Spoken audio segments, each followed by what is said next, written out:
Okay, so next question, Chandra asks is, would love to hear any suggestions for raising serotonin levels. And it would be helpful to know about how to manage anxiety and OCD symptoms.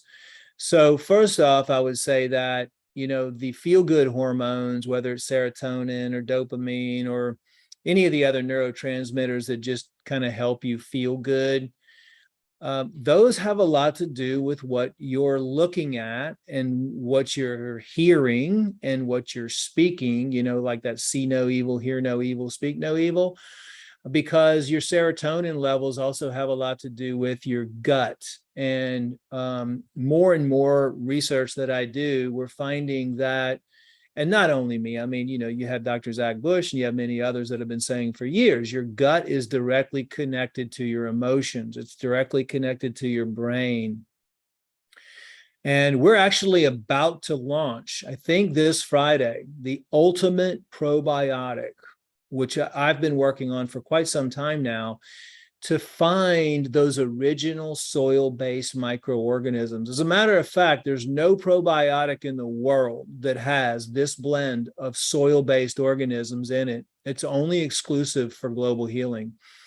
And this is going to help out tremendously. It's going to help you when you have good probiotics, when you're taking the oxy powder, when you're cleansing your intestines on a regular basis, when you're eating healthy foods and you're avoiding the sugars and the GMOs and the gluten and all the other stuff that's going to cause an alteration, then your body will start producing the neurotransmitters that balance out your thoughts and your energies and your OCD and your anxieties.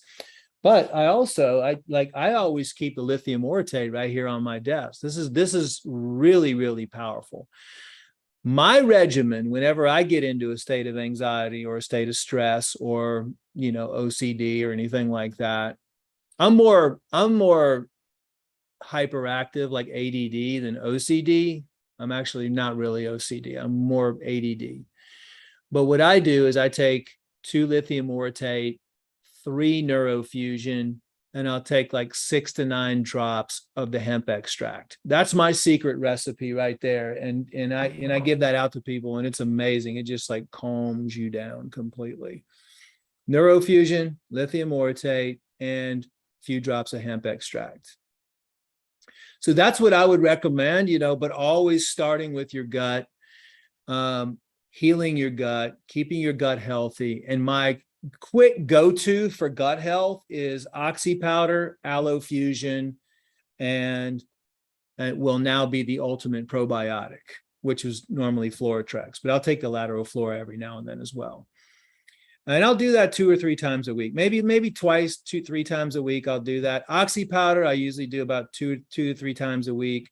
Floratrex, maybe 3 times a week. Aloe, a couple times a week. But then again, I eat pretty healthy as well. So my diet is more of the fruitarian-based diet, the mucus-less diet, which I haven't really talked about too much lately, but I feel like that resonates the best with me. Diets can all be, everybody's different when it comes to diet. That's why you've never seen somebody come out with the perfect diet. I would say out of all my research for all the years that I've been doing this, the closest thing to a perfect diet would be a fruitarian diet. And that would be counter resistant to what the medical community and the keto community and all the Mediterranean diets and all these other diets would say. But ultimately, we have a serious situation with the amount of mucus that is being produced with the dairy. And I'm very sensitive to dairy, by the way. I mean, I can feel the mucus start to collect in my lungs, my throat, and my nasal passages almost instantaneously whenever I eat dairy.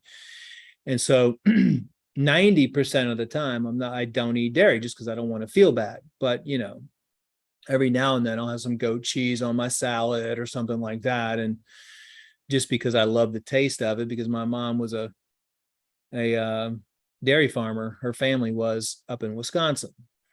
So I kind of have that in my system. However, I don't really do well on it. So what works best for me is fruits, nuts and seeds and salads. And, cooked food. I don't eat a lot of cooked food, but when I do, any of those things mixed, not cooked fruit, obviously, but vegetables or, stews or soups or stuff like that. But I try not to eat more than just maybe 5% of my foods cooked.